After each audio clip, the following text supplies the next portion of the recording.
गुरवे सर्वलोकानां भिषजे भवरोगिणां निधये सर्वविद्यानां दक्षिणामूर्तये नमः। ओम एकदा नैमिसारण्ये ऋषयस्सौनकादयः प्रप्रच्छुरापतं सर्वे सूतं पौराणिकं खलु। పూర్వకాలమందు మన యొక్క దేశాన్ని అనేక మంది మహారాజులంతా కూడా పరిపాలన చేస్తూ ఉండేవారు.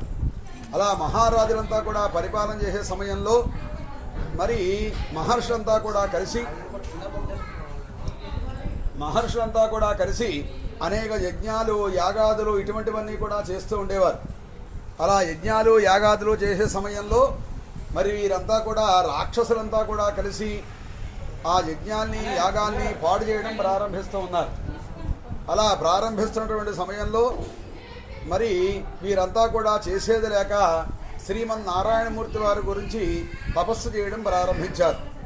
అలా తపస్సు చేస్తుంటే ఆ మహర్షులంతా కూడా ఓం నమో నారాయణాయ అంటూ తపస్సు చేస్తూ ఉన్నారు. అలా తపస్సు చేస్తుంటే అలా తపస్సు చేసేటువంటి సమయంలో అప్పుడు విష్ణుమూర్తి వారు ప్రత్యక్షమై ఓ మహానుభావులారా మీకు ఏమి వరము కావాలి అని చెప్పి అడిగారు. అలా అడగడంతో ఓ మహానుభావ మరి లోకమంతా కూడా సుభిక్షంగా ఉండడం కోసం మానవులంతా కూడా సుఖ సంతోషాలతో భోగభాగ్యాలతో ఉండడం కోసం మరి యజ్ఞాలు యాగాదులు ఇటువంటివన్నీ కూడా చేస్తూ ఉన్నాం. అలా చేసే సమయంలో రాక్షసులంతా కూడా కలిసి ఈ యొక్క యజ్ఞాల్ని యాగాల్ని పాడు చేయడం ప్రారంభించారు. అందువలన మాకు చక్కటి అనుమైనటువంటి ప్రదేశాన్ని చూపించవలసింది అని చెప్పి అడిగారు. అలా అడగడంతో ఆ విష్ణుమూర్తి వారు చాలా ఆనందించి ఆయన చేతిలో ఉన్నటువంటి సుదర్శన చక్రాన్ని విడిచిపెట్టారు. అలా సుదర్శన చక్రం విడిచిపెట్టేసరికి ఎక్కడైతే రాక్షసులంతా కూడా ఉన్నారో ఆ రాక్షసులందరినీ కూడా సంహరించి ఒకానొక చోట ఆగింది. దానికే నైమిసారణ్యము అని చెప్పి పేరు వచ్చింది. అటువంటి నైమిసారణ్యంలోనికి ప్రవేశించి ఒక చోట ఆగింది. ఆ నైమిసారణ్యం అని చెప్పి పేరు గలటువంటి ఆ నైమిసారణ్యం ఈ రోజుకి కూడా కాశీ నగరంలో ఉత్తరప్రదేశ్లో వారణాసి సమీపంలో విరాజిల్లుతూ ఉంది. అటువంటి ఆ నైమిసారణ్యంలో అనేక మహర్షులు పెద్దలు అందరూ కూడా యజ్ఞాలు యాగాదులు ఈనాడికి కూడా చక్కగా అలా చేస్తూ ఉన్నారు. అలా చేసే సమయంలో వారంతా కూడా చాలా సంతోషించి అక్కడి నుంచి కూడా లోకమంతా కూడా సుభిక్షంగా ఉంది. మరి పూర్వకాలం 108 రోజుల పాటు చేసేవాటి యాగాలన్నీ కూడా ఉదయాన్నే కూర్చుంటే మళ్ళీ సాయంత్రం వరకు కూడా కూర్చోవడం, మరణాన్ని కూర్చోవడం. అతిరాత్ర ఆప్తోర్యామ శాంతపన పౌండరీక వాజపేయాది శతక్రతూనామని చెప్పబడుతోంది.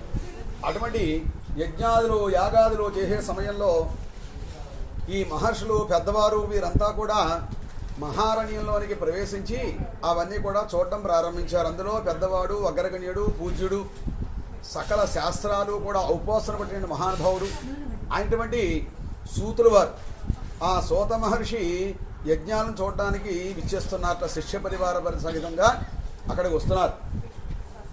అలా వచ్చుతున్నటువంటి సమయంలో అప్పుడు ఈ నైమిసారణ్యం అన్నటువంటి శౌనకాది మహర్షులందరూ కూడా కలిసి ఆ గురువు గారికి ఎదురు వెళ్ళి వారి అందరి సమక్షంలో కూర్చుని ఓ మహానుభావ మరి మీకు తెలవని విషయం లేదు అని చెప్పి వారిని సాదరంగా ఆహ్వానించి ఉచితాసనంపై కూర్చోబెట్టి ఆ తర్వాత భక్తి ప్రపత్తులతో వారి పాదాలకి నమస్కారం చేసి అడుగుతూ ఉన్నారు.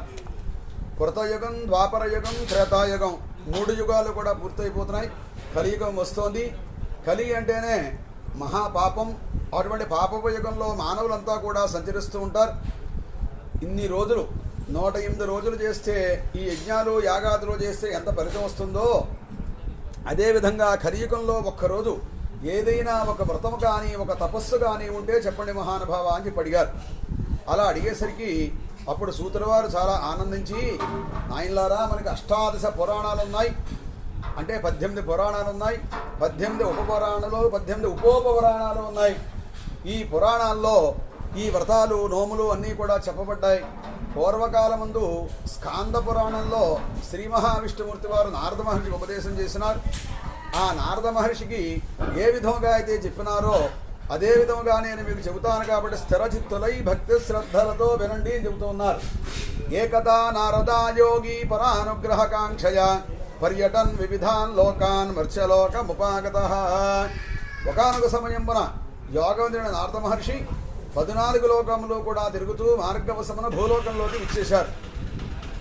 అలా భూలోకంలోకి రావడంతో అప్పట్లో కరువు కాటకాలన్నీ కూడా ఎక్కువగా విలయతాండవం చేస్తున్నాయి భూలోకమంతా కూడా. అలా ఉండేటువంటి సమయంలో అప్పుడు ఈ నారద మహర్షి చూచి, అయ్యో మానవులంతా కూడా చాలా ఇబ్బంది పడుతూ ఉన్నారు, వాళ్ళంతా కూడా అనేక బాధలు, అనేక కష్టములు, అనేక నష్టములు అన్నీ కూడా పొందుతూ ఉన్నారు.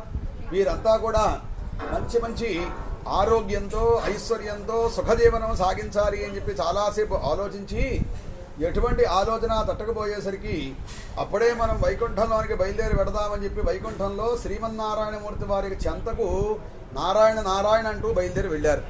అలా వెళ్ళేసరికి విష్ణుమూర్తి వారు ఎలా ఉన్నారు అంటే తెల్లని పాల సముద్రంలో తత్ర నారాయణం దేవం శుక్లవర్ణం చతుర్భుజం శంఖచక్ర గదా పద్మ వనమాల విభూషితం. 4 దిములకి కూడా శంఖము, చక్రము, గదా, పద్మము, వనమాలాద్యాంకరము పొంది లక్ష్మీదేవితో కూర్చుని సమస్త దేవతలతో విరాజిల్లుతూ ఉన్నట్ట మహానుభావుడు విష్ణుమూర్తి. అటువంటి సమయంలో ఆ యొక్క నారద మహర్షి వైకుంఠంలోనికి ప్రవేశించి వెంటనే సాష్టాంగ నమస్కారం చేశారట. శాంతాకారం భుజగశయనం పద్మనాభం సురేశం విశ్వాకారం గగనసదృశం మేఘవర్ణం శుభాంగం లక్ష్మీకాంతం కమలనయనం యోగి హృద్యానగమ్యం వందే విష్ణుం భవభయహరం సర్వలోకైకనాథం. ఓ మహానుభావ విష్ణుమూర్తి, నీ అంశచేత 4 వర్ణాల వారిని కూడా భూలోకంలో జన్మించేటట్టుగా చేశావు కదా మానవులుగా. 84 లక్షల జన్మల్లో మానవ జన్మ ఉత్కృష్టమైన జన్మం అని చెప్పబడుతోంది. జంతువునాం నరజన్మ దుర్లభం అని చెప్పబడుతోంది. అటువంటి మానవులంతా కూడా అనేక తెలుసో తెలియకో కష్టాలు నష్టాలు ఇటువంటివన్నీ కూడా పొందుతూ అనేక బాధలు పడుతూ వారంతా కూడా దుర్భరమైనటువంటి జీవితాన్ని అనుభవిస్తూ ఉన్నారు. అటువంటి దోషాలన్నీ కూడా తొలగిపోయి వారంతా కూడా ఇహమందు పరమందు కూడా సర్వ సౌఖ్యాలు కూడా పొంది అందరూ కూడా సుఖంగా ఉండాలి, ఇది నా కోరిక అని చెప్పి అడిగారు. అలా అడిగేసరికి అప్పుడు విష్ణుమూర్తి వారు చాలా ఆనందించి సాధు పృష్ఠం త్వయావత్స లోకానుగ్రహకాంక్షయా. ఓ మహానుభావ నారద మహర్షి, నీవు అన్ని లోకాలు కూడా తరింపజేసే ప్రశ్న వేసినావు. దేని వలనైతే మనుష్యుడు సంసారం నిడుబడి అనంతరం మోక్షాన్ని పొందునో అటువంటి ఒక వ్రతం ఉంది. దాని పేరే సత్యనారాయణ వ్రతం. ఈ సత్యనారాయణ స్వామి వ్రత కార్యక్రమాన్ని ఎవరైతే భక్తి శ్రద్ధలతో చక్కగా చేస్తారో వారి యొక్క కామ్యాలు కోరికలన్నీ కూడా నెరవేరి ఆయురారోగ్య మహాదేశ్వర్యాలు పొంది అందరూ కూడా సుఖంగా ఉంటారు అని చెప్పారు. అయ్యా చాలా బాగా ఉందండి, అసలు ఆ వ్రతం ఎప్పుడు చేయాలి, ఎలా చేయాలి, కిం ఫలం కిం విధానం చ కృతం కైనైవ తద్వ్రతం, మాకు ఆ వివరం అంతా కూడా చెప్పండి మహానుభావ అని చెప్పి అడిగారు. అలా అడిగేసరికి అప్పుడు విష్ణుమూర్తి వారు మరలా చెబుతూ ఉన్నారు. ఓ నారద మహర్షి, దుఃఖ శోకాది శమనం ధనధాన్య నివర్ధనం సౌభాగ్య సంతతికరం సర్వత్ర విజయప్రదం. దుఃఖ శోకాలతో బాధపడేవారు చేస్తే వారి దుఃఖ శోకాలన్నీ కూడా తొలగిపోయి ధనము ధాన్యము కలిగి అందరూ కూడా సుఖంగా ఉంటారు. అదేవిధంగా ఆడవారు చేస్తే సకల సౌభాగ్యాలు కూడా పొంది అందరూ కూడా సుఖంగా ఉంటారు అని చెప్పారు. సంతానం లేని వారికి సంతానం కలుగుతుంది అని చెబుతూ ఉన్నారు. అదేవిధంగా మాఘేవా మాధవే మాసి కార్తికేవా శుభే దినే, మాఘమాసం, కార్తీక మాసం, వైశాఖ మాసం ఇటువంటి పవిత్రమైన మాసాల్లో ఈ వ్రత కార్యక్రమాన్ని భక్తి శ్రద్ధలతో చక్కగా చేసుకుంటూ ఉండాలి. అదేవిధంగా రవి సంక్రమణే పివా, సూర్యుడు 12 రాసుల్లో కూడా సంచరిస్తూ ఉంటారు. అందులో భాగంగా దాన్నే సూర్య సంక్రమణం అంటారు. అటువంటి సంక్రమణ సమయంలో కూడా ఈ వ్రత కార్యక్రమం చెయ్యొచ్చు అని చెప్పారు. అదేవిధంగా ఏకాదశ్యాం పూర్ణిమాయాం రవి సంక్రమణే పివా, ప్రతి మాసంలో కూడా 2 ఏకాదశులు ఒక పూర్ణిమ వస్తూ ఉంటాయి. అలా ఏకాదశి రోజున పూర్ణిమ రోజున కూడా ఈ వ్రత కార్యక్రమాన్ని భక్తి శ్రద్ధలతో చేసుకోవచ్చు.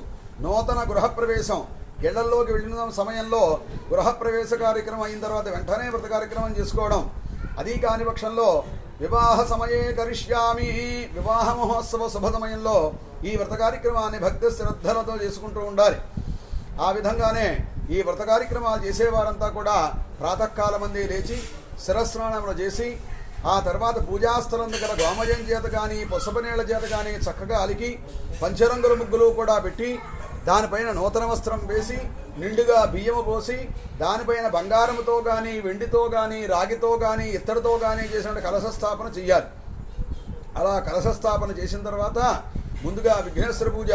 ఆదో పూజ్యో గణాధిప. ముందుగా విఘ్నేశ్వర యొక్క పూజా కార్యక్రమం చేయాలి. ఆ విధంగా పూజా కార్యక్రమం అయిన తర్వాత మన యొక్క జాతక రీత్యా గోచార రీత్యా సకల దోషాలు కూడా పోవడం కోసం ఆదిత్యాది నవగ్రహాలు, జన్మ నక్షత్రాలు, నామ నక్షత్రాలు ఇవన్నీ కూడా ఆవాహన చేసుకోవాలి. ఆవాహన పూజ ఇవన్నీ కూడా పూర్తయిన తర్వాత ఆ తర్వాత స్వామివారికి అత్యంత ఇష్టమైన గోధుమగా పంచదార సేనుంబావుగా ప్రసాదం సిద్ధం చేసి స్వామివారికి నివేదన చేయాలి. ఆ సమయానికి గోధుమనొక దొరకకపోతే చనడి వడపప్పు కూడా పెట్టుకుని ఈ కార్యక్రమం చేయొచ్చు అని చెబుతున్నారు.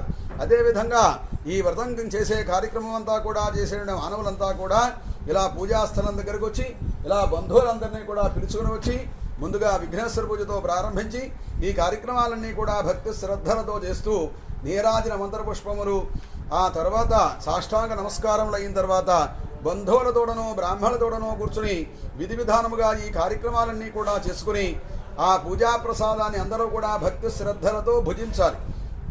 అయిన తర్వాత ఇంకా ఒప్పుకుంటే ఆ రాత్రి ఏదైనా ఒక భజన కాలక్షేపం కానీ పురాణ కాలక్షేపం కానీ పెట్టుకొని ఆ రాత్రంతా కూడా జాగరణ చెయ్యాలి. ఈ విధంగా ఎవరైతే భక్తి శ్రద్ధలతో చేస్తారో వారందరికీ కూడా ఆ సత్యనారాయణ స్వామి వారి యొక్క సంపూర్ణ అనుగ్రహం లభిస్తుంది అని చెప్పి మొదటి అధ్యాయంగా సమాప్తం చేశారు. జై శ్రీమద్ రమారమణ గోవింద గోవింద. 3 సార్లు అందరూ కూడా గోవింద గోవింద గోవింద గోవింద గోవింద. మీ చేతిలో ఉన్న పుష్పం ఒక పుష్పం ఒక సాక్షాత్రం అలా పట్టుకుని రెండవ కథ వింటూ ఉండండి. కూర్చోండి బాబు మీరు కూడా. ద్వితీయోధ్యాయ ప్రారంభ. అధాన్యత్ సంప్రవక్ష్యామి కృతం ఏన పురాద్విజః ఆసీతుంగధ్వజో రాజా కశ్చిత్ కాశీపురారమ్యే హ్యాసీతి క్రోధనర్ధనః క్షత్రుభ్యం వ్యాకులో భూత్వా నిత్యం బభ్రామభూతలే. ఈ నారద మహర్షి శ్రీ మహావిష్ణుమూర్తి వారి దగ్గర సత్యనారాయణ స్వామి వ్రతం సంగతి తెలుసుకొని ఈ వ్రతం మనం భూలోకంలో ఎవరికి ఉపదేశం చేద్దామా అని చెప్పి భూలోకంలో మహా పరమ పవిత్రమైన పట్టణాలు అయోధ్య, కాశీ, రామేశ్వరాది పుణ్యనగరీణాం అని చెప్పబడుతోంది. అయోధ్య, కాశీ, రామేశ్వరం ఇటువంటి ఎన్నెన్నో సుప్రసిద్ధమైన పుణ్యక్షేత్రాలు ఉన్నాయి. అందులో కాశీ నగరం మానవులందరికీ కూడా మోక్షాన్నిచ్చే పుణ్యనగరి. అటువంటి పుణ్యక్షేత్రం ఉంది అని చెప్పి తెలుసుకొని ఈ నారద మహర్షి ఆ వైకుంఠాన్నిచ్చి భూలోకంలోనికి ప్రవేశించి గంగా నదిలో స్నానం చేసి విశ్వేశ్వరాన్నపూర్ణ దర్శనం చేసుకుని కాలభైరవ దర్శనం చేసుకుని ఆ కాశీనగరంలో వీధులు గుండా బయలుదేరి వచ్చుతున్నారు ఒక ముసలి బ్రాహ్మణ రూపంలో.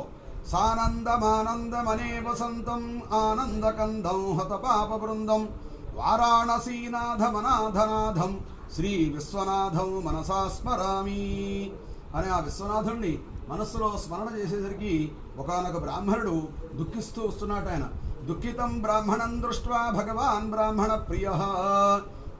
అలా దుఃఖిస్తూ వచ్చినట్టు ఆ బ్రాహ్మణుని ఆపి, ఏమయ్యా ఎందుకు దుఃఖిస్తూ తిరుగుతున్నావు? నీ మనస్సులో కోరిక ఏమిటి? చూస్తూ ఉంటే వేద విద్వాంసులే కనిపిస్తూ ఉన్నావు అని చెప్పి అడిగారు. అలా అడిగేసరికి అప్పుడు ఆ బ్రాహ్మణుడు పలుకుతూ ఉన్నారు, ఓ మహానుభావ, నేను వేద బ్రాహ్మణుడును అయినప్పటికీ కూడా దుఃఖిస్తూ భిక్షాటన చేసుకుని ఆ భిక్షతో వచ్చిన ద్రవ్యం చేత కుటుంబ పోషణ చేసుకుంటూ ఉన్నాను. ఇది చాలక చాలా ఇబ్బంది పడుతూ ఉన్నాను. అంచేత మా యొక్క దారిద్ర్యమంతా కూడా తొలగిపోయే ఉపాయం ఉంటే చెప్పండి మహానుభావ అని అడిగారు. అలా అడిగేసరికి ముసలి బ్రాహ్మణ రూపంలో ఉన్న నారద మహర్షి, ఓ బ్రాహ్మణుడా, నీవు రేపు ఉదయాన్నే భక్తి శ్రద్ధలతో చక్కగా సత్యనారాయణో విష్ణు వాంఛతార్థ ఫలప్రద సత్యనారాయణ స్వామి పేరు గల విష్ణుమూర్తి వారి యొక్క పూజా కార్యక్రమం చేస్తే ఆ పూజా కార్యక్రమం వల్ల మీకు సకలైశ్వర్యాలు కూడా కలుగుతాయి. మరి అందరూ కూడా సుఖంగా ఉంటారు. సమస్త ధనకనక వస్తువాహనాలన్నీ కూడా సిద్ధిస్తాయి అని చెప్పారు. అలా చెప్పేసరికి అప్పుడు ఈ బ్రాహ్మణుడు, అయ్యా భిక్షాటం చేసుకుందామంటే ఎటువంటి ద్రవ్యము మా దగ్గర లేదు, అటువంటి ఆ భిక్షతోనే కుటుంబ పోషణ చేసుకుంటున్నాం, అది చాలక చాలా ఇబ్బంది పడుతున్నాం. అటువంటిది పూజా కార్యక్రమం అంటే చాలా ఖర్చుతో కూడుకున్న పని కదా, ఏ విధంగా చేయమంటారు అని చెప్పి అడిగారు. అదేమి కాదు, నీవు వ్రత కార్యక్రమం చేసుకుంటావు మనస్ఫూర్తిగా మృక్కుకో సమస్త సకల ధనకనక వస్తువాహనాన్ని కూడా నీకు సిద్ధిస్తాయి అని చెప్పారు. సరే ఒకసారి చేసి చూద్దామని చెప్పి ఈ బ్రాహ్మణుడు మరునాడు ఉదయాన్నే లేచి స్నాన సంధ్యావందన అర్చకరములు కూడా నిర్వర్తించుకొని భిక్షపాత్ర చేత్తో పట్టుకొని, ఓ మహానుభావ, ఓ సత్యదేవ, ఈ రోజున నీ యొక్క పూజా కార్యక్రమం చేద్దామని చెప్పి బయటికి బయలుదేరుతున్నాను. అంచేత ఈ రోజున నాకు ఎంత ద్రవ్యమైతే సంప్రాప్తం చెందుతుందో ఆ ద్రవ్యముతోటే నీ యొక్క పూజా కార్యక్రమం చేసుకుంటాం మహానుభావ అని నమస్కారం చేసుకొని చక్కగా భక్తి శ్రద్ధలతో ఆ యొక్క పూజా కార్యక్రమం చేయడం ప్రారంభించారు. అలా చేసేసరికి అప్పుడు ఈ బ్రాహ్మణుడు ప్రతి ఇంటికి కూడా భవతి భిక్షాందేహి అంటూ బయలుదేరి వెళ్ళారు. అలా వెళ్ళేసరికి ఆ రోజున బాగా ఎక్కువ రెట్ల ద్రవ్యం లభించింది. దాంతో అందరినీ కూడా పిలుచుకుని వచ్చి విధి విధానముగా ఆ బ్రాహ్మణుడు శక్త్యానుసారముగా అందరినీ కూడా పిలుచుకుని వచ్చి చక్కగా ఈ యొక్క పూజా కార్యక్రమం చేయడం ప్రారంభించారు.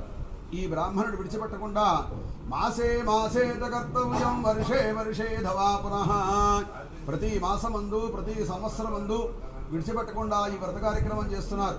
అలా చేసే సందర్భంలో మరి చేసిన కార్యక్రమం ఊరికే పోతుందా? తద్వారా ఈయనకి సమస్త ధనకనక వస్తువాహనాలని కూడా సిద్ధించాయి. దాంతో అందరినీ కూడా పిలుచుకుని వచ్చి విధి విధానముగా ఈ సత్యనారాయణ స్వామి వ్రత కార్యక్రమాన్ని భక్తి శ్రద్ధలతో చేస్తూ అందరి చేత కూడా చేయిస్తూ ఉన్నారట. అలా ఉండేసరికి ఆ బ్రాహ్మణుడికి సకలైశ్వర్యాలు కూడా కలిగాయి. దాంతో సకల ఆనందం బట్టి విడిచిపెట్టకుండా ప్రతి మాసమందు ప్రతి సంవత్సరమందు కూడా ఈ పూజా కార్యక్రమం చేయడం ప్రారంభించారు. ఆ కాశీనగరంలోనే పొలదొంకులవాడు ఉన్నాడు. మండు వేసవ కాలంలో అరణ్యంలోనికి వెళ్ళి మధ్యాహ్నం 2 గంటల వరకు కూడా ఈ యొక్క పొదలు కొట్టి నీరసము చేత దాహము చేత రాలేక వచ్చిన సమయంలో ఈ యొక్క దాసుడికి ఆ రోజున ఇలా ఏకాదశి మహాపర్వదిన శుభ సందర్భముగా తన శక్త్యానుసారముగా ఈ సత్యనారాయణ స్వామి వ్రత కార్యక్రమాన్ని భక్తి శ్రద్ధలతో ఈ బ్రాహ్మణుడు చేస్తూ ఉన్నారు. అలా చేయించినటువంటి సమయంలో దాసుడు చూచి పొదల కావడి వీధిలో ఉంచి లోపలికి వచ్చి జరిగే కార్యక్రమాలన్నీ కూడా చూచి, ఓ మహానుభావులారా, ఇప్పుడు మీరు చేస్తున్నటువంటి వ్రతం ఏమిటి? ఇది చేస్తే మీకు వచ్చే ఫలితం ఏమిటి అని చెప్పి అడిగారు. ఇది మామూలు వ్రతం కాదు, సత్యనారాయణ వ్రతం. ఆ వ్రత కార్యక్రమం చేయడం వల్ల సమస్త ధనకనక వస్తువాహనాలు పొంది ఆయురారోగ్య మహదేశ్వర్యాలు పొంది సుఖ సంతోషాలతో భోగభాగ్యాలతో అందరూ కూడా సుఖంగా ఉన్నారు అని చెప్పారు. కథాక్షతలో పట్టుకోవడానికి అక్కడ ఉన్న చూడ శ్రీ ఈ విధంగా చెప్పేసరికి అప్పుడు ఈ దాసుడు చాలా ఆనందాన్ని పొంది తదనంతరం ఈ వ్రత కార్యక్రమాన్ని నేను కూడా చేసుకోవచ్చా మహానుభావ అని చెప్పి అడిగారు. అయ్యా, 4 వర్ణాల వారు కూడా వ్రత కార్యక్రమం చేసుకోవచ్చు. బ్రాహ్మణ క్షత్రియ వైశ్య శూద్రుడు 4 వర్ణాల వారు కూడా ఈ వ్రత కార్యక్రమాన్ని భక్తి శ్రద్ధలతో చేయొచ్చు అని చెప్పారు. ఈ వ్రత కార్యక్రమం చేసే సమయంలో ముందుగా భగవద్భక్తిగా అందరూ కూడా ఆయురారోగ్య మహదేశ్వర్యాలు పొందుతూ సుఖంగా ఉండి చెయ్యాలి అని చెప్పారు. అలా చెప్పేసరికి అప్పుడు ఈ దాసుడు కూడా చాలా ఆనందం పొంది తీర్థప్రసాదాలు స్వీకరించి ఆ తర్వాత భక్తి శ్రద్ధలతో ఆ పొదల కావడిని బాగా ధనవంతుల నుండి వీధికి తీసుకువెళ్ళి ఆ తర్వాత దాన్ని అమ్మివేసి దాంతో వచ్చిన ద్రవ్యం చేత విధి విధానముగా రెండవసారిగా ఈ పూజా కార్యక్రమాన్ని భక్తి శ్రద్ధలతో చేశారు. ఈ వ్రత ప్రభావం వల్ల అతను కూడా సమస్త ధనకనక వస్తువాహనాలు పొంది ఆయురారోగ్య భోగభాగ్యాలు పొంది అందరూ కూడా సుఖంగా ఉండి తరించినటువంటి మహా పరమ పవిత్రమైన వ్రతము ఇది. రేవాఖండే సత్యనారాయణ వ్రతకథాయాం ద్వితీయోధ్యాయ సమాప్తః. జయ శ్రీమద్ రమారమణ గోవింద గో. మూడో కథ అండి, పట్టుకోండి. పునరగ్రే ప్రోక్ష్యామి శృణుధ్వం ముని సత్తమాన్ పురాచోల్క ముఖో నామ నృపశ్చాసీన్ మహీపతి జితేంద్రియ సత్యవాది గచ్చన్ దేవాలయం ప్రతి. పూర్వకాలమందు మన యొక్క దేశాన్ని అనేక మంది మహారాజులంతా కూడా పరిపాలన చేస్తూ ఉండేవారు. అలా మహారాజులు పరిపాలన చేసే సమయంలో ఉలఖాముఖ మహారాజు గారు ప్రజలందరినీ కూడా కన్నబిడ్డ వలె పరిపాలన చేస్తూ ఉన్నారు. ఆ మహారాజు గారికి సంతతులు ఎదుట అపుత్రస్య గతిర్నాస్తి అని చెప్పబడుతోంది. సంతానం లేకపోతే వంశం లేదని చెప్పి శాస్త్రాలు చెప్పబడుతున్నాయి. అందుకోసం ఈ మహారాజు గారు సంతానం కలగడం కోసం ప్రతిరోజు కూడా అనేక ధర్మ కార్యక్రమాలన్నీ కూడా చేస్తూ పుత్రకామేష్టి యాగం చేస్తూ చిట్టచివరిసారిగా తన రాజ్యం గుండా ప్రవహించే భద్రశీల నది ఉంది. దానికే తుంగభద్ర నది పేరు వచ్చింది. ఇప్పుడు అటువంటి భద్రశీలాది తీరంలో కూర్చుని భార్యాసమేతుడై కూర్చుని విధి విధానముగా ఈ సత్యనారాయణ స్వామికి వ్రత కార్యక్రమాన్ని భక్తి శ్రద్ధలతో చేస్తూ ఉన్నారు. అలా చేసే సమయంలో అప్పుడు సాధువు అనే ఒక కామెడీ వ్యాపారాల నిమిత్తం ఎక్కడికో వెళ్ళుచూ ఇటు చూచి మన యొక్క దేశం యొక్క మహారాజు గారు ఏదో దేవతా కార్యక్రమం చేస్తున్నారు, మనం కూడా చూద్దాం అని చెప్పి ఆ మహారాజు గారి దగ్గరికి వెళ్ళి అడిగాట. కిమిదం పురుషే రాజన్ భక్తియుక్తేన చేతసా, ఓ మహారాజా ఇంత భక్తియుక్తులతో చక్కగా వ్రత కార్యక్రమం చేస్తున్నావు, ఎప్పుడూ ఒక్క నిమిషమైనా ఖాళీ లేకుండా అటు ఇటు పరిగెడుతూ ఉంటావు, అటువంటిది భార్యా సమేతుడై కూర్చుని సావధానంగా ఈ కార్యక్రమం చేస్తున్నావు, ఏమిటి విషయమో అని చెప్పాడు షావుకార్. అలా అడిగేసరికి ఆయన చెబుతున్నారు, సాధు పృష్పంద్వయావత్సలోకానుగ్రహకాంక్షయా పూజనం క్రియతే సాధో విష్ణోరుతలతే దిశ. ఇది మామూలు వ్రతం కాదు, సత్యనారాయణ వ్రతం. ఎవరు ఏదైతే కోరుకుంటున్నారో అవన్నీ కూడా నెరవేర్చే వ్రతం అని చెప్పారు. అలా చెప్పేసరికి ముఖ్యంగా మేము సంతానం కలగడం కోసం ఈ వ్రత కార్యక్రమం చేసుకుంటున్నాం మహానుభావ అని చెప్పి అడిగారు. అలా చెప్పేసరికి అప్పుడు ఈ షావుకారు కూడా పలుకుతున్నాడు, ఓ మహారాజా మాకు కూడా సంతతి లేదు, అంచేత ఎప్పుడైతే సంతానం కలుగుతుందో అప్పుడే వ్రత కార్యక్రమం చేసుకుంటాం అని చెప్పి మేము మొక్కుకున్నాం. అంచేత ఈ ప్రసాదం వల్ల మాకు సంతానం కలిగితే తప్పనిసరిగా మేము కూడా వ్రత కార్యక్రమం చేసుకుంటాం మహానుభావ అని చెప్పి నమస్కారం చేసి ప్రసాదం పుచ్చుకొని ఇంటికి వెళ్ళి అతని భార్యను లీలావతిని పిలిచి, ఓ లీలావతి, మన యొక్క దేశం యొక్క మహారాజు గారికి సంతతి లేక ఆయన వ్రత కార్యక్రమం చేస్తున్నారు, ఇదిగో ప్రసాదం పట్టుకొచ్చాను, సత్యదేవుని యొక్క ప్రసాదం, మనకి కూడా సంతానం కలిగితే మొక్కుకుంటాను అని చెప్పి చేస్తా అని చెప్పి మొక్కుకున్నాను, అంచేత నీవు కూడా మొక్కుకోవలసిందని చెప్పి భార్య చేతిలో పెట్టారు ప్రసాదం. అలా పెట్టేసరికి ఈ భార్య కూడా చాలా ఆనందించి, ఓ సత్యదేవా, ఇన్నాళ్లకు మా ఎందు దయగలిగి ఈ ప్రసాద రూపంలో మా ఇంటికి వచ్చేవా తండ్రి, అంచేత మాకు ఎప్పుడైతే సంతానం కలుగుతుందో అప్పుడే వ్రత కార్యక్రమం చేసుకుంటాం మహానుభావ అని చెప్పి నమస్కారం చేసుకుని ఆ ప్రసాదాన్ని భక్తి శ్రద్ధలతో ఇరువురు కూడా భుజించారు. అలా భుజించేసరికి ప్రసాద మహిమ వల్ల స్వామి అనుగ్రహం పొంది ఏకస్మిన్ దివసే తస్య భార్య లీలావతి సతీ, ఒకానొక రోజున లీలావతి భర్తతో సుగుంచి గర్భవతి అయి 9 మాసములో మోసి 10వ మాసములకు కుమార్తెను కనది. ఆ పుట్టినటువంటి చిన్నదిలా ఉన్నది అంటే దినే దినే నా వృధే శుక్లపక్షే యథాససి నామ్నా కళావతి నామ తన్నామకరణం కృతం. విధి రోజున చంద్రుడు ఉదయించి పౌర్ణమి నాటికి ఏ విధముగా అయితే దినదినా చెందుతూ ఉంటాడో అదేవిధంగా రోజుకొక్కళ్ళతో వెలసిల్లుతోంది. అటువంటి అమ్మాయికి 11వ రోజున పుణ్యాహవాచనం చేయించి కళావతి అని చెప్పి పేరు పెట్టారు. నామకరణ మహోత్సవం పూర్తయిన తర్వాత భార్య భర్త దగ్గరికి వచ్చి అడుగుతోంది, ఓ స్వామి, మనకి సంతానం కలిగితే మనం వ్రతం చేద్దామనుకున్నాం, ఆ సత్యదేవుని యొక్క దయ వల్ల మనకు సంతానం కలిగింది, చక్కటి ఆడపిల్ల కలిగింది, అంచేత ఇంకా ఆలస్యం ఎందుకండి, స్వామివారి యొక్క పూజా కార్యక్రమాన్ని భక్తి శ్రద్ధలతో చేద్దామని చెప్పి ఎంతో మృదుమధురంగా అడిగింది ఆమె. అలా అడిగేసరికి ఈ షావుకారు ఏమని పలుకుతున్నాడంటే, వివాహ సమయే తస్యాహ కరిష్యామి వ్రతం ప్రియే, వివాహ సమయంలో చేద్దాం, అప్పుడైతే బంధువులు స్నేహితులు అందరూ కూడా ఉంటారు అని చెప్పి వ్రతాన్ని వాయిదా వేసి వ్యాపారాల నిమిత్తం వెళ్ళిపోయి కొన్ని సంవత్సరాలు వ్యాపారములు పూర్తి చేసుకుని మరలా ఇంటికి తిరిగి వచ్చారు. అతను ఆ యొక్క కుమార్తెకు యుక్త వయసు వస్తోంది, ఇంక వివాహం చేయాలని చెప్పి 2 దూతలను పంపించారు. ఆ దూతలు వెళ్ళి కాంచనం నగరం జయౌ, కాంచనం అనే మహాపట్నంలోనికి వెళ్ళి యోగ్యుడైన ఒకనొక వణిక్పుత్రుడిని తీసుకుని వారు అడిగిన కట్నకానుకలన్నీ కూడా ఇచ్చివేసి వైభవోపేతంగా అంగరంగ వైభవంగా కని విని ఎరుగుని రీతిలో చక్కగా ఈ వివాహ కార్యక్రమాన్ని కొనసాగించాడు షావుకారు. మరి వివాహం అంటే ఈ రోజు వెళ్ళడం రేపు వచ్చేయడం కాకుండా 16 రోజుల పాటు జరిగేదిట. దాన్నే మనం 16 రోజుల పండుగ అని చెప్పి ఇప్పుడు మనం జరుపుకుంటున్నాం. అటువంటి 16 రోజులు అక్కడే బంధువులంతా ఉండడం వల్ల వీరికి వ్రతం చేద్దామని చెప్పి జ్ఞాపకం లేదు. వచ్చిన బంధువులందరినీ కూడా సవరించుకోవడమే సరిపోతోంది. దాంతో పైనుంచి స్వామివారు చూస్తున్నట్టు ఎప్పుడు చేస్తాడా మన యొక్క వ్రతం, మనకి ప్రసాదం ఎప్పుడు నైవేద్యం పెడతారు అని చెప్పి మనం రొక్కు ఎప్పుడు తీరుస్తాడా అని చెప్పి ఆయన చూస్తూ ఉన్నారు. 16 రోజుల పండుగ కూడా వెళ్ళిపోయింది, ఎక్కడి బంధువులు అక్కడికే వెళ్ళిపోతున్నారు. అల్లుడిని పిలిచి ఏమని పడుకుతున్నాడంటే, వల్లుడా నీవు చిన్నవాడివి కదా, ఇక్కడ కొంత దూరంలో రత్నసానుపురాన్ని పరిపాలించే చంద్రకేతు మహారాజు గారు ఉన్నారు, అంచేత వారి వద్దకు మనం వెడదాం, అక్కడికి వెడితే వ్యాపారములు చేసుకురావచ్చు, మనం ధనము ఆర్జించవచ్చు అని చెప్పి ఇరువురు కూడా వ్యాపారములు చేయడానికి బయలుదేరడానికి సిద్ధోత్కారంగా ఉన్నారు. అటువంటి సమయంలో మళ్ళీ పైనుంచి స్వామివారు చూచి, నీకు సంతానం కలిగితే వ్రతం చేస్తానన్నావు, అప్పుడు చేయలేదు, వివాహ సమయంలో చేస్తానన్నావు, అప్పుడు కూడా చేయలేదు, పైగా నీవు వ్యాపారాల నిమిత్తం వెళుచున్నావు కాబట్టి నీవు వెళ్ళిన చోట వ్యాపారము లేదు, వాణిజ్యము లేదు, చీకటిగట్లు సంఖ్యళ్ళు సంప్రాప్తముగా కానీ శపించారు. ఈ శాపము సంగతి తెలియక మానవ మాత్రులు కాబట్టి మహారాజు గారి దగ్గరికి వెళ్ళడంతో ఆ మహారాజు గారి దగ్గరికి వెళ్ళేసరికి రాత్రి బాగా పొద్దుపోయిందిట. రాత్రి వేళ రాజుగారి దర్శనం దొరకదు అని చెప్పి తెలుసుకున్నటువంటి ఈ మహారాజు గారు, ఈ యొక్క షావుకారు అల్లుడు ఇరువురు కూడా ఆ పడవలోనే చల్లగాలికి భోజనాలు చేసి నిద్రిస్తూ ఉన్నారు. అటువంటి సమయంలో అలా నిద్రిస్తున్నటువంటి సమయంలో పైనుంచి స్వామివారు చూచి ఇద్దరు మాయ దొంగ వాళ్ళు సృష్టించి రాజుగారి ధనాగారం దగ్గరకు తీసుకువెళ్ళి కొంత ధనము అపహరించి మూటలు కట్టుకుని ఎక్కడైతే మామ అల్లుడు ఇరువురు కూడా నిద్రిస్తూ ఉన్నారో అక్కడికే వచ్చి వాళ్ళిద్దరూ కూడా మాయమైపోయారు.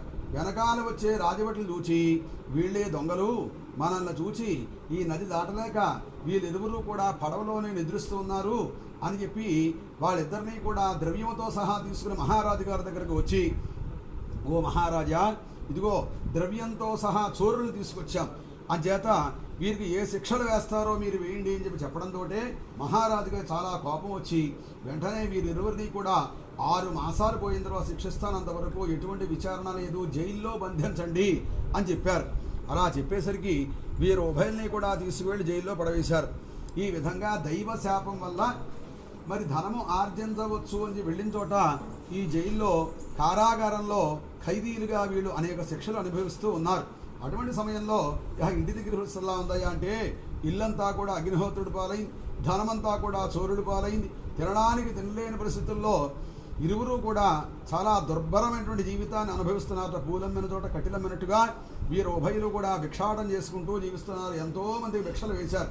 అటువంటిది వారే భిక్షలు స్వీకరిస్తూ ఈ విధంగా దైవ శాపం వల్ల కష్టాలు నష్టాలు అన్నీ కూడా అనుభవిస్తూ ఉన్నారు. ఒకానొక బ్రాహ్మణునింట సత్యనారాయణ స్వామికి వ్రత కార్యక్రమం జరుగుతోంది. ఈ వ్రతానికి కూడా 3 కాలాలు చెప్పారట.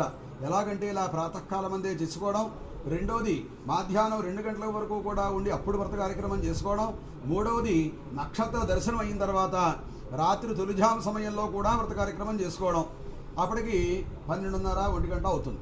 ఈ విధంగా రాత్రి తొలిజాము సమయంలో కూడా ఈ వ్రత కార్యక్రమం చేసుకోవడంతో పూర్వకాలం ముందు అలా ఉపవాసం ఉండి అప్పుడు వ్రత కార్యక్రమం చేసే సమయంలో ఈ కళావతి కూడా ఒక బ్రాహ్మణునేట కూర్చుని ఈ వ్రత కార్యక్రమం జరిగే చోట మూలన కూర్చుని కథలు విని తీర్థప్రసాదాలు స్వీకరించి రాత్రి బాగా పొద్దుపోయిన తర్వాత 2 గంటల వేళ ఇంటికి బయలుదేరి వచ్చింది. దాంతో తల్లికి చాలా ఆగ్రహం వచ్చి, అమ్మా, నీ వివాహం అయిందాను కదా, ఇంత అర్ధరాత్రి వరకు నగరంలో సంచరించవచ్చునా అని మందరం చేసరికి, ఓ అమ్మా, నేను ఎటువంటి దోషములో ఎరుగను, ఒకానొక బ్రాహ్మణునింట సత్యనారాయణ స్వామికి వ్రత కార్యక్రమం జరుగుతూ ఉంటే వ్రతమంతా కూడా చూచి తీర్థప్రసాదాలు స్వీకరించి వచ్చినాను, ఇదిగో ప్రసాదం అని చెప్పి చేతిలో పెట్టిందామే. తల్లికి జ్ఞాపకం వచ్చి, ఓ అమ్మాయి, నీవు మాకు జననమైనప్పుడే వ్రతం చేద్దామనుకున్నాం, అప్పుడు చేయలేదు, వివాహ సమయంలో చేద్దామనుకున్నాం, అప్పుడు కూడా చేయలేదు, అందువల్లనేటువంటి కష్టాలన్నీ కూడా మనకు లభించాయి, ఇంకా ఆలస్యం చేయొద్దు, దైవ శాపం వల్ల ఇటువంటి కష్టాలన్నీ కూడా మనం లభిస్తున్నాయి మనందరికీ కూడా, అందువల్ల మనమందరూ కూడా ఈ పూజా కార్యక్రమం చేసుకుని స్వామివారి యొక్క మృక్కును తీర్చే ప్రసాదాన్ని స్వీకరిద్దాం అని చెప్పి ఇద్దరు కూడా అనుకుని మరునాడు ఉదయాన్నే భిక్షాటం చేసుకుని కాస్త చనివిడి వడపప్పు పెట్టుకుని విధి విధానముగా ఈ సత్యనారాయణ స్వామి వ్రత కార్యక్రమాన్ని భక్తి శ్రద్ధలతో చక్కగా అందరూ కూడా చేసుకుని ప్రసాదం వారు పుచ్చుకుని అందరికీ కూడా భుజించి సాష్టాంగ నమస్కారం చేసి, ఓ సత్యదేవ, మరి ఈ రోజున మాకు అమ్మాయి పుట్టినప్పుడే వ్రతం చేద్దామనుకున్నాం, అప్పుడు చేయలేదు, వివాహ సమయంలో చేద్దామనుకున్నాం, అప్పుడు చేయలేదు, అందువల్లనే ఇటువంటి కష్టాలన్నీ కూడా వచ్చినట్లున్నాయి, నీ మృక్కును తీర్చాం, అంచేత నా భర్త నా అల్లుడు సుఖముగా శీఘ్రముగా వస్తే నలుగురు కూడా కూర్చుని వ్రత కార్యక్రమం చేసుకుంటాం మహానుభావ అని చెప్పి ఆ స్వామి వారికి మృక్కుకున్నారు. ఇరువురు కూడా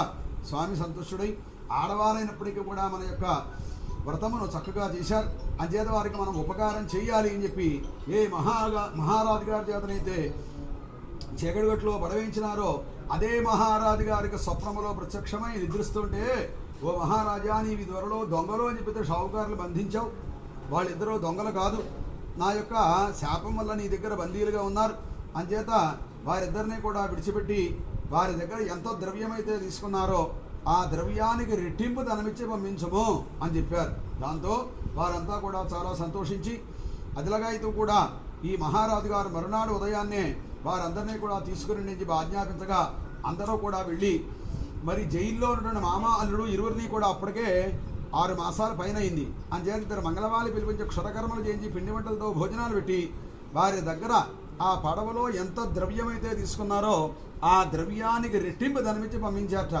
దాంతో వారి ఇరువురు కూడా బ్రతుకు జీవుడు అనుకుంటూ వ్యాపారములంటే వస్తేనే మన ఇద్దరిని కూడా జైల్లో పడవేశారు, మరలా పిలిచి పిండి వంటలతో భోజనాలు పెట్టి మనకి ద్రవ్యం ఇచ్చారు అని చేత వీరికి ఏం జరిగిందో అని చెప్పి వాళ్ళంతా కూడా చాలా సంతోషించి మరి ఆ షావుకారు అరుడీరు కూడా మహారాజు గారికి నమస్కారం చేసి వారి యొక్క స్వనగరం ఉజ్జయిని పట్టణం రావడానికి సిద్ధోత్కారంగా ఉన్నారు అని చెప్పి వారి యొక్క సొంత ఊరు వస్తున్నారు పడవ మార్గం గుండా అని చెప్పి ఈ విధంగా 3వ కథగా సమాప్తం చేశారు. జై శ్రీమద్ రమారమణ గోవింద గోవింద గోవింద గోవింద గోవింద గోవింద.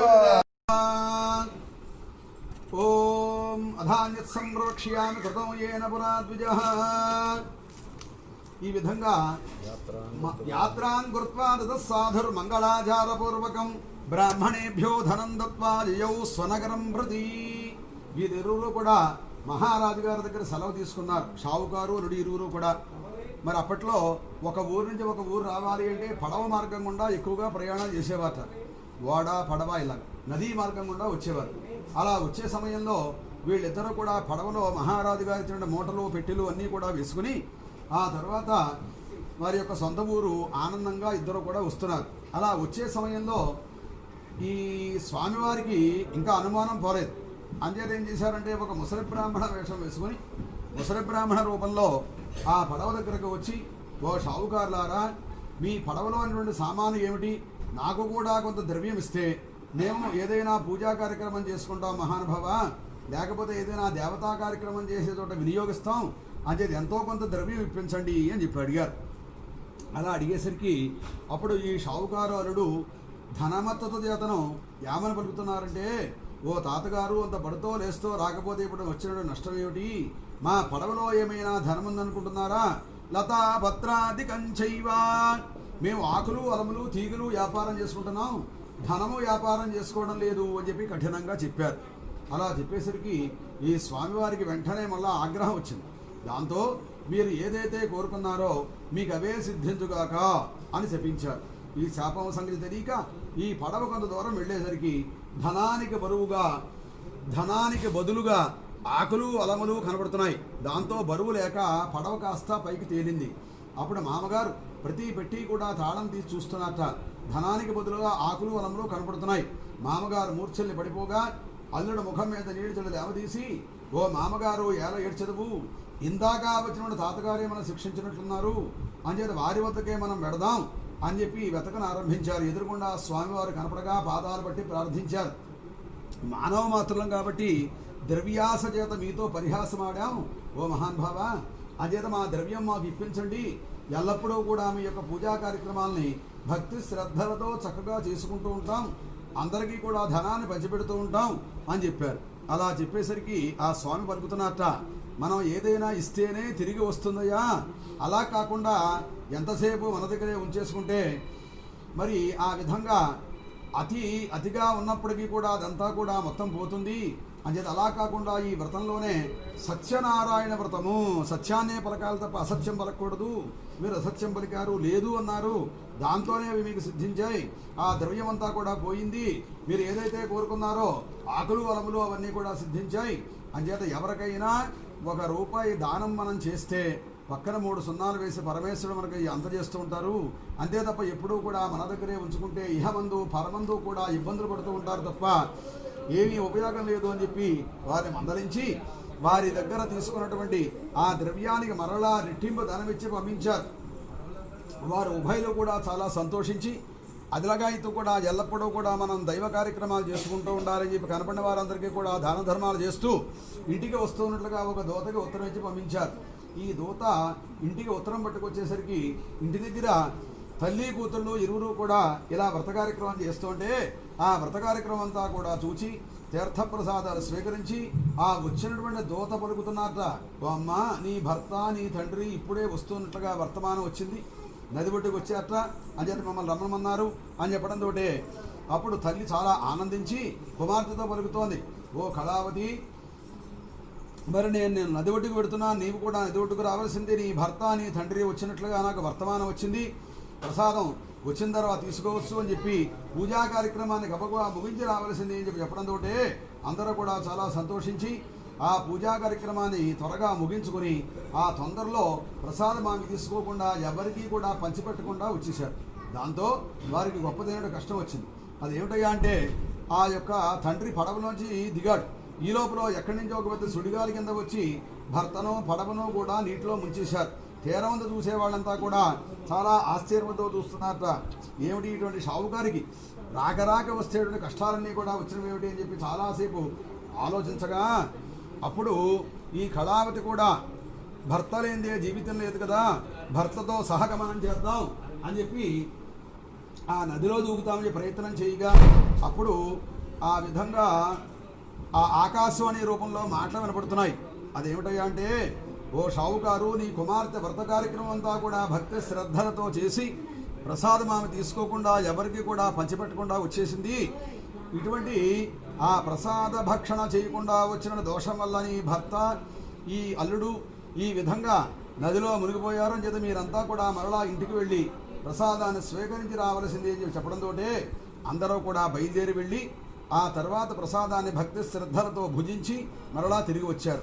ఎదురుకుండా అల్లుడు ధనము పడవ కనపడగా అల్లుడిని ధనాన్ని కూడా తీసుకుని బ్రతికినంత కాలము కూడా ఏ లోటు లేకుండా ఆనందాన్ని అనుభవించి తదనంతరం ఈ షావుకారు ఆ వైకుంఠంలో శ్రీమన్నారాయణమూర్తి వారి యొక్క చెంతకు చేరినారు అని చెప్పి ఈ షావుకారు కూడా ఇలా ప్రతి కార్తీక మాసంలో, మాఘమాసంలో, వైశాఖ మాసంలో, ఏకాదశి, పూర్ణిమ ఇటువంటి శుభదిందులందు చక్కగా వ్రత కార్యక్రమాన్ని భక్తి శ్రద్ధలతో చక్కగా చేసుకుంటూ ఆ స్వామివారి యొక్క పరిపూర్ణమైన అనుగ్రహాన్ని పొందినారు అని చెప్పి 4వ కథగా సమాప్తం చేశారు. జయ శ్రీమద్ రమారమణ గోవింద గోవింద.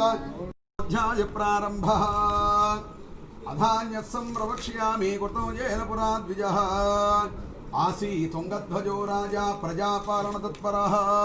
గోవింద గోవింద. ఈ విధంగా మన యొక్క దేశాన్ని అనేక మంది మహారాజులు పరిపాలన చేసే సమయంలో తుంగధ్వజుడు అనే మహారాజు గారు ప్రజలందరినీ కూడా పరిపాలన చేస్తున్నారట. అటువంటి పరిపాలన చేసే సమయంలో అడవిలో ఉన్నటువంటి దుష్టమృగాలన్నీ కూడా నగరంలోనికి విచ్చేసి పైరులకి, మనుషులకి అందరికీ కూడా ఇబ్బంది కలుగుతుందని చెప్పి తెలుసుకొని ఈ మహారాజు గారు సైన్య సపరివార సహితముగా అరణ్యంలోనికి వెళ్ళి మధ్యాహ్నం 2 గంటల వరకు కూడా దుష్టమృగాలన్నీ వాటిని కూడా సంహరించి ఆయన బాగా అలసిపోయి ఒక పెద్ద వృక్షపు నీడలో కూర్చుని ఈ యొక్క విశ్రాంతి తీసుకుంటున్నారు ఆయన. అటువంటి సమయంలో గోపాలుడు అనే గొల్లపిల్ల వాళ్ళంతా కూడా సబాద్ధవులై సత్యనారాయణ స్వామికి వ్రత కార్యక్రమం చేస్తుంటే ఆ వ్రతమంతా కూడా చూచి ఆ తర్వాత అక్కడే కూర్చుని ఉన్నారు ఈ మహారాజు గారు. అలా కూర్చోవడంతో అప్పుడు ఈ గోపాలుడు చూచి మహారాజు గారిని, అయ్యో పిలవకుండా వచ్చారు మహారాజు గారు మన అరణ్యంలోనికి, అభ్యాగతే స్వయం విష్ణు, పిలవకుండా ఎవరైతే వస్తారో వారే సాక్షాత్తు విష్ణుమూర్తి వారితో సమానమని చెప్పబడింది. అభ్యాగతే స్వయం విష్ణు. ఈ విధంగా మహారాజు గారు మన అందరినీ కూడా పరిపాలన చేసే మహానుభావుడు కన్నతండ్రితో సమానం. అంచేతటువంటి మహానుభావుడు మన అరణ్యంలోనికి వచ్చారు, అంచేత వారికి కొంచెం ప్రసాదం పెడదాం అని చెప్పి ఆ మహారాజు గారి దగ్గరికి వెళ్ళి, ఓ మహారాజా, ఈ రోజున సత్యనారాయణ స్వామికి వ్రత కార్యక్రమాన్ని భక్తి శ్రద్ధలతో మేము చేసుకున్నాం, ఇదిగో ప్రసాదం మీరు కూడా తీసుకోండి అని చెప్పి అందరికీ కూడా చెప్పి ఆ ప్రసాదాన్ని మంచి మంచి పత్రాల్లో పెట్టి వాళ్ళందరికీ కూడా ఇవ్వడంతో వాళ్ళంతా కూడా చాలా సంతోషించి ఆ తర్వాత అక్కడే కూర్చుని ఉన్నట్ట. ఈ గోపాలుడు వీళ్ళంతా కూడా మరలా పూజాస్థలం దగ్గరికి వెళ్ళి భక్తి శ్రద్ధలతో అందరూ కూడా ప్రసాదాన్ని భుజిస్తూ ఉన్నారు. మహారాజు గారు అనుకుంటున్నారట, మనం మహారాజులం, వాళ్ళేమో గొల్లపిల్లవాళ్ళు, వాళ్ళు ఇచ్చిన ప్రసాదం మనం తీసుకుంటే వాళ్ళ దగ్గర చులకనవుతాం కదా, అంచేత మనమే వారికి ఇవ్వాలి తప్ప వారి దగ్గర నుంచి మనం తీసుకోవడం అని చెప్పి ఒక్కసారి మహారాజు కాబట్టి రాజగర్వం చేత ఆ ప్రసాదం తీసుకోకుండా ఎవరికి కూడా పంచిపెట్టకుండా అక్కడే ఉంచేసి ఈయనింటికి బయలుదేరి వచ్చేసారు. అలా వచ్చేయడంతో ఆ స్వామివారికి చాలా ఆగ్రహం వచ్చి అతనికి 9 పుత్రుల్ని కూడా నాశనం చేసేసారట. ఉదయాన్నే వేటకి వెళ్ళేటప్పుడు ఎక్కడ వాళ్ళు అక్కడే ఆడుకుంటూ ఉన్నారు. ఇప్పుడు ప్రతి ఒక్కరూ కూడా పడిపోయి ఉన్నారు. ఈ విధంగా పరాయి రాజులంతా కూడా తన రాజ్యం మీదకి రావడానికి సిద్ధోత్కారంగా ఉన్నారట, యుద్ధం ప్రకటిస్తూ ఉన్నారు.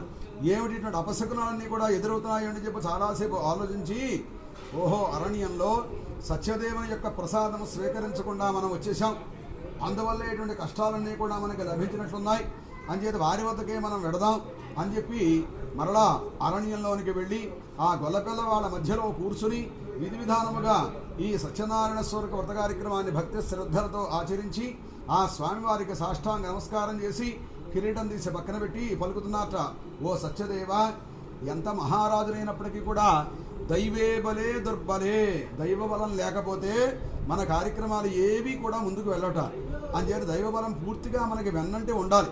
అలా ఉంటేనే మనకి ఆడింది ఆట, పాడింది పాట, ముట్టింది ముత్యం అన్నారు. అంచేత అటువంటి దైవబలం నాకు లేకపోవడం వల్ల ఈ విధంగా పుత్రుడు రాజ్యాన్ని దూరం చేసుకున్నాను, అంచేత నా పుత్రుడు రాజ్యము తిరిగి లభిస్తే నీ పూజా కార్యక్రమం చేయడం కాదయ్యా, నిన్ను భూలోకంలో ప్రాణప్రతిష్టాపన కార్యక్రమం చేస్తాను మహానుభావ అని చెప్పి సాష్టాంగ నమస్కారం చేసుకున్నాడు మహానుభావుడైనటువంటి మహారాజు, ఈ తుంగధ్వజ మహారాజు గారు. దాంతో ఆ స్వామి సంతుష్టుడై, ఎంతకన్నా నాకు కావాల్సిందే ఉంది, భూలోకంలో ప్రాణప్రతిష్టాపన చేస్తానంటున్నాడు ఈయన అని చెప్పి ఆయన యొక్క పుత్రుడు రాజ్యము తిరిగి లభించేటట్టుగా చేశారు. మహారాజు గారు ప్రసాదం పుచ్చుకొని అందరికీ కూడా పంచిపెట్టి మరలా ఆ యొక్క ఇంటికి తిరిగి వచ్చేసరికి అతని యొక్క 9 పుత్రులు కూడా నిద్రలోంచి లేచిన వాళ్ళమలే లేచి కూర్చుని ఉన్నారు. ఆ పరాయి రాజులంతా కూడా వెనక్కి వెళ్ళిపోయారట. యుద్ధాన్ని ప్రకటించినటువంటి మహారాజులంతా కూడా ఇదంతా కూడా సత్యనారాయణ స్వామి మహిమ, అందువల్లనేటువంటి విజయం మనకు లభించింది అని చెప్పి ఆ మహారాజు తెలుసుకొని తన రాజ్యంలో ఉన్న ప్రజలందరూ కూడా ఏకాదశికి, పూర్ణమికి, మాఘమాసం, కార్తీక మాసం, వైశాఖ మాసం, అలాగే నూతన గృహప్రవేశ మహోత్సవ శుభదమైవందు, అలాగే వివాహ మహోత్సవ శుభదమైవందు కోరిన కోరికలు నెరవేరినప్పుడు సూర్య సంక్రమణ సమయంలో ఈ విధంగా ఈ వ్రత కార్యక్రమాలు అందరూ కూడా చేసుకోండి అని చెప్పి ఆజ్ఞాపించగా అక్కడి నుంచి కూడా మానవులంతా కూడా ఈ వ్రత కార్యక్రమాన్ని భక్తి శ్రద్ధలతో అందరూ కూడా చేసుకుంటూ ఆయురారోగ్య మహదైశ్వర్యాలు పొందుతూ అందరూ కూడా సుఖంగా ఉన్నారు. పూర్వకాలం భద్రుడు, రత్నాసురుడు అనే 2 రాక్షసులు ఆ విష్ణుమూర్తి వారి గురించి తపస్సు చేసి, మీరు ఎల్లప్పుడూ కూడా మా శిరస్సు మీద ఉండండి మహానుభావ, ఎప్పుడూ కూడా అని చెప్పి అడిగారు. ఈ కృతయుగం, ద్వాపరయుగం, త్రేతాయుగంలో కుదరదు, వచ్చేదంతా కూడా కలియుగం, ఆ కలియుగంలో మీరు 2 పర్వతాల కింద పుట్టండి, పర్వతాల మీద నేను వెలుస్తాను అని చెప్పి ఆ మహానుభావుడు విష్ణుమూర్తి వరమిచ్చారు. అలా వరం ఇవ్వడంతో అప్పుడు భద్రుడు భద్రాచలంగా, రత్నాసురుడు రత్నగిరి కొండగా అక్కడ విరాజిల్లారు. ఆ వాట్ల మీద రత్నగిరి కొండపై ఈ స్వామివారు హరిహర హిరణ్యగర్భ త్రిమూర్త్యాత్మక సమేత వీర వెంకట సత్యనారాయణ స్వామిగా వెలిశారట. అలా వెలిసిన సమయంలో ఈ తుంగధ్వజ మహారాజు యొక్క కుటుంబీకులంతా కూడా భూలోకమంతా కూడా భూసంచారం అంతా కూడా చేస్తూ ఎక్కడెక్కడైతే జీర్ణోద్ధరణ జరిగినటువంటి దేవాలయాలు ఉన్నాయో ఆ అన్ని వాటికి కూడా కొంత భూ విరాళాలు ఇచ్చి తద్వారా ధూపదీప నైవేద్యాలన్నీ కూడా జరిగేటట్టుగా ఏర్పాటు చేశారు. ఆ విధంగా ఆ సమయంలో ఇంచుమించు 1890 ప్రాంతంలో ఈ స్వామివారిని సత్యనారాయణ స్వామి కాదుట, హరిహర హిరణ్యగర్భ త్రిమూర్త్యాత్మక సమేత వీర వెంకట సత్యనారాయణ స్వామి అని ఆయన పేరు. అంత పెద్ద పేరుతో ఆ స్వామివారిని మరి రత్నగిరి కొండపై ప్రాణప్రతిష్టాపన కార్యక్రమం చేశారు. ఆ విధంగా ప్రాణప్రతిష్టాపన అవడంతో మరి ఆ చుట్టుపక్కల ఉన్నవాళ్ళంతా కూడా ఏదైనా వాళ్ళ ఇళ్లలో పూజా కార్యక్రమం జరిగినా, వివాహ కార్యక్రమం జరిగినా, గృహప్రవేశ కార్యక్రమం జరిగినా ఆ కొండ మీదకి వెళ్ళి ప్రసాదం శయ్యావము అంటారు. అక్కడ ఎర్రగోధుమ జవరవతో ప్రసాదం చేస్తారు. అటువంటి ప్రసాదాన్ని శయ్యావం అంటారు. అటువంటి ప్రసాదాన్ని నివేదన చేసి పానకాలు పోసి ఇంత పెద్ద పేరుతో పిలవలేక వారంతా కూడా అన్నా అన్నా అంటూ పిలవడం మొదలెట్టారు. దాంతో ఆ రత్నగిరి అనే పేరు కాస్త అన్నవరం గ్రామంగా మారిపోయింది. అన్నవరం గ్రామంలో ఆ స్వామివారు విరాజిల్లుతూ మరి భక్తి శ్రద్ధలతో ఈ భక్తులందరినీ కూడా కాపాడే మహానుభావుడు. అటువంటి ఆ స్వామివారు మరి అన్ని వరాలు ఇచ్చే మహానుభావుడు. అంచేత అటువంటి స్వామివారి యొక్క పూజా కార్యక్రమం చేసినా, వ్రతము చేసినా, ప్రసాదము స్వీకరించినా అందరికీ కూడా చక్కటి ముక్తి లభిస్తుంది అని చెప్పబడింది.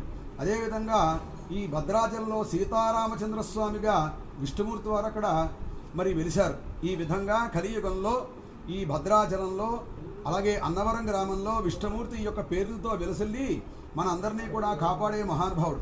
అంచేత అటువంటి సత్యనారాయణ స్వామి యొక్క దర్శనం సంవత్సరానికి ఒకసారి చేసుకోవడం, మాసే మాసే చ కర్తవ్యం వర్షే వర్షే ధవా పునః ప్రతి మాసమందు ప్రతి సంవత్సరమందు కుదరకపోతే కనీసం సంవత్సరానికి ఒక్కసారైనా ఈ వ్రత కార్యక్రమం ఇలా స్వగృహంలో చేసుకోవడం, లేని పక్షంలో ఆ స్వామివారి సన్నిధిలో చేసుకోవడం, తీర్థయాత్రలకు వెళ్ళినప్పుడు చేసుకోవడం, ఇటువంటివన్నీ కూడా చేసుకుంటూ ఉండాలి. ఈ విధంగా ఎవరైతే చేస్తున్నారో, ఎవరైతే చూస్తున్నారో, ఎవరైతే కథలు వింటున్నారో, ఎవరైతే ప్రసాదాలు స్వీకరిస్తున్నారో వారందరికీ కూడా కర్త కారయిత జైవ ప్రేరకశ్చ అనుమోదక సుకృతం సుకృతే దుష్కృతే జీవ చత్వార సమభాగిన అని చెప్పబడుతోంది. మరి చేసేవాడు, చేయించేవాడు, చూచేవాడు, వినేవాడు అన్నట్టుగా నలుగురికి కూడా 4 భాగాలుగా సమఫలితం పుణ్యఫలితం వస్తుంది. అంచేత అటువంటి పుణ్యఫలితాన్ని ఇటువంటి మంచి రోజుల్లో చక్కగా అందరూ కూడా స్వీకరించి ఆ పుణ్యాన్ని తీసుకుని మానవ జన్మకి మోక్షాన్ని పొంది అందరూ కూడా సుఖ సంతోషాలతో భోగభాగ్యాలతో ఉండి తరించాలని చెప్పబడుతోంది. ఆ స్వామివారి యొక్క సంపూర్ణ అనుగ్రహం పొంది వారంతా కూడా ఏదైతే అనుకుంటున్నారో అవన్నీ కూడా వారికి సిద్ధించి అందరూ కూడా సుఖ సంతోషాలతో భోగభాగ్యాలతో పిల్లాపాపలతో అందరూ కూడా సుఖంగా ఉండాలని చెప్పి మనస్ఫూర్తిగా కోరుకుంటూ ఆ స్వామివారు సత్యనారాయణ స్వామివారు 33 కోట్ల దేవతలు కూడా వారి శుభాశీస్సులు అందించాలి అని చెప్పి మనస్ఫూర్తిగా వారికి వేదమంత్రాలతో దీవిస్తూ ఈ 5వ కథ స్కాంద పురాణంలో సాక్షాత్తు విష్ణుమూర్తి వారు నారద మహర్షి ప్రత్యక్షంగా చెబితే నైమిసారణ్యలో సూతుడు వారు ఇలా శౌనకాది మహర్షులందరినీ కూడా కూర్చోబెట్టుకుని వారందరికీ కూడా ఈ కథలన్నీ కూడా ఉపదేశం చేస్తూ ఉన్నారట. తద్వారా ఆ శౌనకాది మహర్షులందరూ కూడా తలకో పక్కకి వెళ్ళి ఆ తర్వాత అందరికీ కూడా ఉపదేశం చేస్తే అక్కడి నుంచి ఈ వ్రతం బాగా ప్రసిద్ధి చెంది అందరూ కూడా ఎవరి ఇళ్లలో వారు చేసుకుంటూ ఆ స్వామివారి యొక్క సంపూర్ణ అనుగ్రహానికి పాత్రలయ్యారు అని చెప్పి సాక్షాత్తు నారద మహర్షికి శ్రీ మహావిష్ణుమూర్తి వారు చెప్పినటువంటి పరమ పవిత్రమైనటువంటి వ్రతము ఎదిరేవాఖండే సత్యనారాయణ వ్రతకథాయాం 5వ అధ్యాయ సమాప్తః.